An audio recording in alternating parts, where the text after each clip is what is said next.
জীবন অনেক মূল্যবান।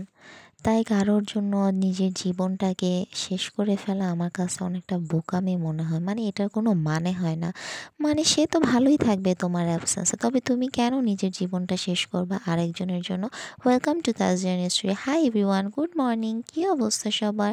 This is Tajrian from Tajrian story. সকালবেলা আমি আর মা তো প্রতিদিনের মতোই বাজারে চলে গেছিলাম। ঘুম থেকে উঠে ফ্রেশ হয়ে আমার এফবি পেজটা তোমরা সবাই please like, comment, share and follow করে দিও। পাশাপাশি আমার ইউটিউব চ্যানেলটিও সাবস্ক্রাইব করে দিও। তো চলো ভিডিওটি শুরু করা যাক। আর হ্যাঁ, ফুল ভিডিও অবশ্যই তোমরা দেখবে। লাউ কাটা শেষ করছে, এখন লাউয়ের চুচা কাটতেছে কেন আমাকে একটু কমেন্ট করে জানিয়ে দিও। তারপর আমি আমার চা নিয়ে বসলাম। এইদিকে আমি বছরের একটা হিসাব করতেছি। এটার মানে করাটা ভালো, এতে করে কখন কোন সময় কি হিসাব খরচ হলো তোমাদের এটা মনে থাকবে। আমি তো এরকম করি, আমার এই জন্য সব কিছুই সহজ হয়। মা এখন মাছ মাখায় রাখছে। মাছ এই যে সুন্দরভাবে ভাজা শেষ করে এখন রান্নার জন্য মাছ যদি হালকা একটু ভেজে রান্না করে না, ওটা আমার কাছে খাইতে বেশি ভালো লাগে। কিন্তু কাঁচা মাছ যদি রান্না করা হয় আমি একদমই খাইতে পারি না। আমার কাছে জানি কেমন একটা গন্ধ মনে হয়। লাঞ্চে ছিল লাউ, ডাল, মাছ। তারপরে এই যে দুপুরে খাওয়া দাওয়া করে ঘুমাই গেছিলাম। বিকালে ঘুম থেকে উঠে চা বিস্কিট নিয়ে বসলাম। বিকালে ঘুম থেকে উঠে যদি ১ কাপ চা নিয়ে না বসি তাহলে আমার জানি মাইগ্রেনের যন্ত্রণা শুরু হয়। যাদের মাইগ্রেন আছে এটা শুধু তারাই বলতে পারবে যে এই কষ্টটা কতটা যন্ত্রণাদায়ক। তারপর সন্ধ্যাবেলা মামের পিঠা খেতে ইচ্ছা করতেছিল। বাসায় যে পিঠা বানাবো, গ্যাস নেই, আমাদের যে গ্যাসের এত সমস্যা। তারপর আমাদের বাসায় এই যে দেখো মা বাবু কি সুন্দর ঘুমাচ্ছে, এই জন্য ওদের একটা ক্লিপ নিয়ে নিয়েছি। আমাদের এখানে ডগগুলা কি সুন্দর।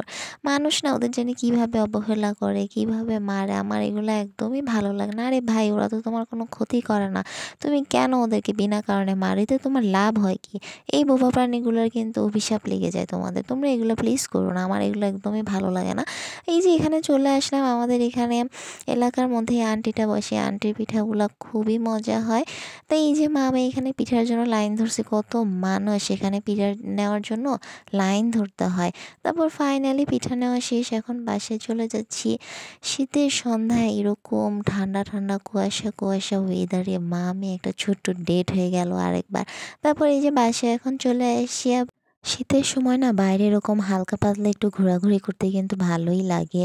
মানে ঠান্ডা ঠান্ডা ওয়েদারে আসলে ঘোরাঘুরির মজাটাই আলাদা। পিঠাগুলো দেখছো কি সুন্দর, আন্টির পিঠাগুলো দেখতে যেমন সুন্দর তাই খাইতে কিন্তু আরও বেশি মজা। স্পেশালি আন্টির শুটকি ভর্তা, শুকনো মরিচের ভর্তা। আমি যেহেতু স্পাইসি বেশি পছন্দ করি তাই আমার কাছে বেশি ভালো লাগে এরকম স্পাইসি ভর্তা।